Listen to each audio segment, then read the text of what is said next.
Hey guys, what's going on? Welcome back to the Workplay TV channel.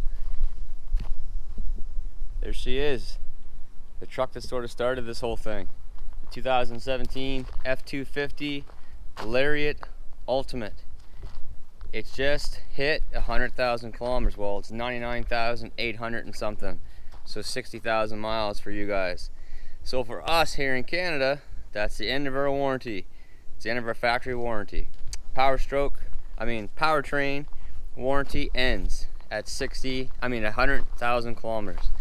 You guys down in the States, when you get the diesel, you get an extra, like I think it's, you guys get 100,000 miles on your powertrain. We get 100,000 kilometers, so we're losing out on quite a bit. But here it is. No issues with it whatsoever, other than some stupid crap like a couple recalls. The block heater recall, the door handles freeze up in the wintertime, you can't get in. And honestly, you can't get in. Some of them, they freeze up that, some trucks, that you can't close the door. Well, this one, you can't get in. And the driver's door is the one that you want the most. And that one froze up quite a bit. You'd have to let the truck run for quite a while for it to warm up on the right sort of day. You know, like a condensation sort of day, like a moist, cold day, some rain, some slush, and then the next day is cold. It would freeze up, you can't get in. But anyway, here it is. This is the Lariat Ultimate package. So it is as loaded up, basically, as what a Lariat can be. It has the power step running boards, which are great. That is one of the biggest things that I want from a truck here on out. And in order to get them, you got to get a pretty good package or add them on extra, and they're pretty expensive. It has the double panoramic moonroof. Of course, it's all leather. Navigation, dual climate controls, power driver and passenger seat, heated cooled seats, heated rear seats. Three memory driver seat will go across there. It has the color coded matching doorknobs and mirror caps, telescopic and folding tow mirrors. Coming around to the front, it's got the black tow hooks. When you get the color matching caps and door handles, those are in black. If not, they're in chrome. Coming around to the driver's side, so you got the three driver memory seats. There's your power telescopic mirrors. It's got the spotlights on the mirrors. Getting up into the truck, there you can see the mileage. So I was actually wrong. We're closer to our warranty being done. It'll be done on my way to my job that I'm heading to right now. You guys don't need to see my bank card and information and all that stuff. It has like I said, the heated and cooled front seats. Obviously, the integrated integrated trailer brake controller. It has the locking rear diff, push button start. It is, like I said, it is as loaded up as what a Lariat can be. No copyrights. So it is as loaded as a Lariat can be. I haven't seen a Lariat this package with anything else on it. The big difference between this truck and a Platinum is you don't get, you know, the 360 camera, you don't get adaptive cruise control, and you don't get the massaging seats and LED headlights.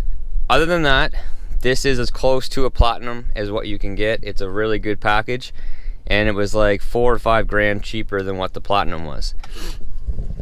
Out of all those things, if I was to get the Platinum, the thing I'd be getting the Platinum for the most would be the LED headlights, but you can get that added on to this package as well.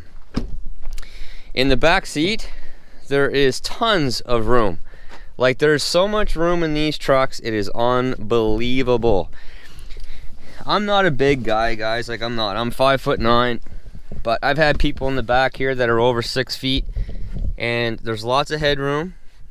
There's lots and tons of leg room. There's the heated seats. You get your 2 USB ports back here, your sort of 110 plug back here, and you got your conventional sort of cigarette lighter plug back here. And the vents that Chev finally put in their trucks after years and years and years of people complaining. Again, the big panoramic double moonroof, sliding rear window. You got the folding down armrest with 2 cup holders. Very comfortable truck. I absolutely love this truck. The only thing I don't love about this truck is that it's not a 350, because the payload number on this truck is not high enough. Right here, my payload is 1,886 pounds. For what I use the truck for, I should have had a 350, and my next truck will be a 350. I did buy a 2019 F-350 XLT premium package, and the payload on that truck was 3,700 pounds. So that's a huge difference. That's like double. That's double the payload of what I had from this truck. 20-inch wheels. I do like these sort of the black on the inside with like the chrome silver accents. I've replaced these tires, the factory tires, the Michelin's LTX that come on the truck, which are actually good tires. Originally I replaced them with BFG KO2s, 35 12.5 20s, but then I went to these Toyo Open Country AT2 Extremes, and these tires have like 35,000 miles on them, I'd say, and there's tons of tread left. They're holding up really good. If you want to put 35s on your truck, there's no trimming involved whatsoever. They will go on as slick as can be. That's pretty much it for features, guys. I mean, we got a backup camera here. You got the backup sensors, soft folding tailgate. You got the Ford integrated step, LED bed lighting. You got your tie downs and all that stuff. I did add on the MX4 backflip MX4 cover, which I absolutely love. This is the best cover I've ever had in my life. The back rack, and I added on the Husky mud flaps. I've got airlift 5000 load lift airbags and an onboard compressor, and the Husky floor liners, which are the best in the market. These blow WeatherTech out of the water, completely blow them out of the water. So that's pretty much all there is to say about the features on the truck. Like I said, very nice truck, no complaints about it whatsoever. Still on original brakes, haven't had to replace anything mechanically whatsoever. Just change the oil, change the fuel filters, change the air filter, and you know you're good to go. I'm heading to a job, it's like an hour away, so I'll reset the fuel mileage while I'm traveling. Generally I average somewhere around 18 miles per gallon. 16-18 miles per gallon is what I've been getting, which I'm fine with for a truck this size and a truck that's capable as this truck is. 925 foot-pound of torque, 440 horsepower. I mean, that's plenty. It tows like a beast. I've towed 18,000 pounds with this truck, and it did it no problem with the airbags in the back. But we'll jump in. We're gonna go for a drive, and we'll talk about it a bit more. And you know, that's the review. There's nothing really too much to go over. It's been a great truck. Here's the old FJ. I do have some reviews and stuff coming up on this. I've had this for about 7 or 8 months now, so there'll be some stuff coming up on that. But for now, that's it. All right, boys, we are off. I'm gonna reset my trip here. See what we get on the way there. Like I said, generally I'm averaging between 16 and 18. This is the 6.7 Powerstroke with the 6-speed torque shift automatic transmission. Like I told you, I have nothing really bad to say about this truck. It's extremely comfortable, extremely spacious. The new Rams came out. Yes, they are definitely, the interior in the Ram is definitely better. The only down thing to say about this truck is there's a few fitment issues, and in a lot of trucks I noticed the same spot. It's sort of right above the your navigation system and the Sync 3 system, where the plastic joins into where the little like the sunglass holder thing and stuff is. That never lines up. There's a huge difference from one side to the other. But it's all laid out really nice. Everything is easily at my fingertips here. It's a well thought out truck. When they redesigned this truck, they did a great job. I wish the interior and the Super Duties was different than what the half tons are, because they used to be. The only difference inside of this cab basically to an F-150 is it says Super Duty over on the top glove compartment. Other than that, it's the exact same cab, same doors, same everything as the 150. But the driving characteristics of the truck are very good. It handles really easily when you're towing or not towing. It's very easy to drive. It is a large truck, but with the mirrors, these are the best mirrors in the industry, hands down in my mind. With the mirrors and with the backup camera, and then if you get the camera package, the upgraded package, you get the 360 and then the spot mirrors and stuff, it's really, really easy to get into parking spaces and whatnot. My wife, she's like 5'1". She drives this truck with ease. She has no issues driving this truck whatsoever. It is the 250, so it is a bit of a smoother ride than the 350. That is what you do gain by going to a 250 versus a 350. It's basically the only difference between the two is in the rear end. It's a different axle and different spring setup. The 350 is built stronger with more springs and a stronger axle. That makes the rear end stiffer when you have no load compared to the 250. But you do have a lot more capability in the 350 than you do in the 250. The brakes, like I said, I'm still on my original brakes. The brakes are really, really nice, really smooth. There's not much body roll and brake dive in this truck. There really, really isn't. This has the Rancho shocks because it has the FX4 upgrade package, off-road package. So it has these skid plates and the Rancho shocks. It does help to smoothen out the ride a little bit. It doesn't take away from your payload. With the 12 wide tires on here, it handles really nice. It handles really nice anyway, even the stock tires. You don't even really notice in the mileage the difference. The stock tires that came on this truck work out to be like a 34.1 inch high tire, and these are a 35 inch tire. They are a bit wider, but they're not much taller. So it doesn't really affect your fuel mileage. It doesn't really affect your computer, like really hardly at all. So the mileage that I'm getting basically is truthful. I did a highway loop, like a mileage loop with this truck compared to my 350, and this truck did get better on fuel, but the 350 was basically brand new. It never had an oil change. It only had like, I think, 900 kilometers on it or something when I did that. So it's probably broke in a bit more now. Obviously it has like 30,000 on it, so we'll have to retest that. Not much else to say in here, guys. It's really comfortable.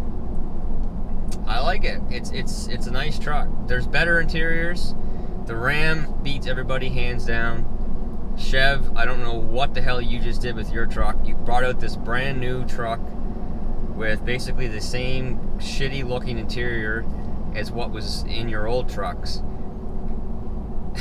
Anyway, we won't get into that. When I get on the highway, I'm going to accelerate a bit. I'll show you how it accelerates. For a diesel, this thing gets off the line and goes incredibly fast.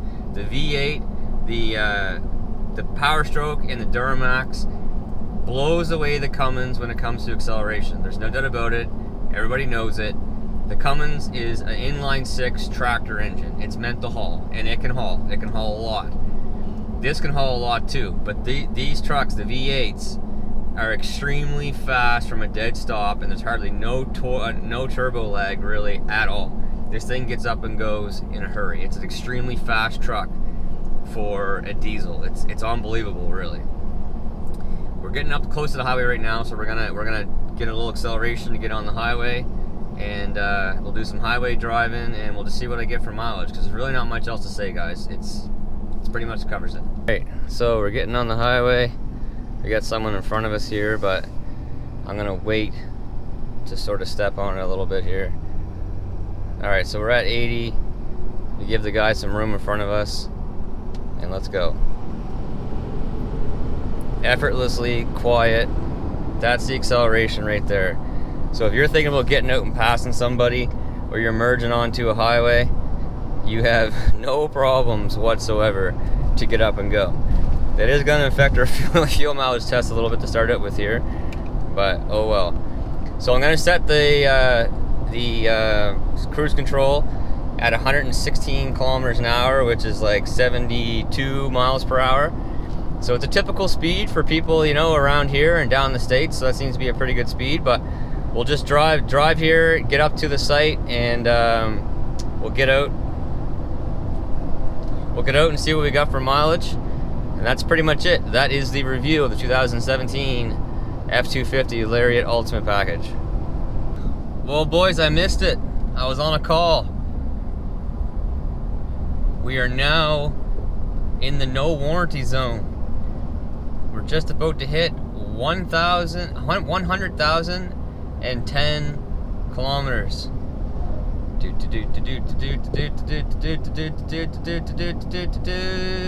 Boom. So, I'd say right about now would be a fitting time for the transmission and the engine to fall out and blow up, and the wheels start falling off. All that stuff. Isn't that what's supposed to happen? Anyway, that's a big moment. That's a sad moment, to be honest. We're stuck in traffic for the second time. Construction.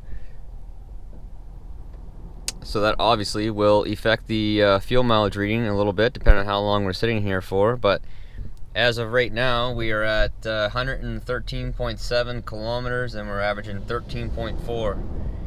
Like I said, this is the second time I've been in construction, and I actually increased the speed to get to where I'm going a little bit quicker. Boys, we're here. We averaged 14 total liters for every 100 kilometers, 126.1 kilometers. It has been sunny and hot forever, and the second that I get to somewhere where I need to, you know, do some work, it starts to rain. Like, what is the chances of that? I'm actually here to mow this property. I don't mow lawns. This is actually a really long story. There's a tower. The tower company had to buy this house because they were leasing the land from these people who were selling this house, and they're having a hard time selling their house. So I don't know how or why, whatever, the tower company bought the house and now they're selling it. So I need to mow this property and get it looking good. This is a big friggin' property. Like, I'm gonna be here for hours mowing this thing with a little self-propelled mower. I didn't realize how big this property was. Definitely need a ride-on lawnmower for this, 100%. Guys, that's the review. Nothing but good things to say, to be honest. Love this truck, but the warranty's done, and it's a 250. So maybe it's time to trade it in for a 350 or for a 3500 Ram, Chev. We've been down this road before, who knows? But I do like the comfort of having a warranty, even though this truck might not have any issues for a long time. But anyway, thanks for watching, guys. Stay tuned, lots more videos to come. Hope this helps everybody in making their decision. Right on. See ya. Bye. What do we have here, boys? Whoa. This doesn't look like a Ford dealership. What's going on?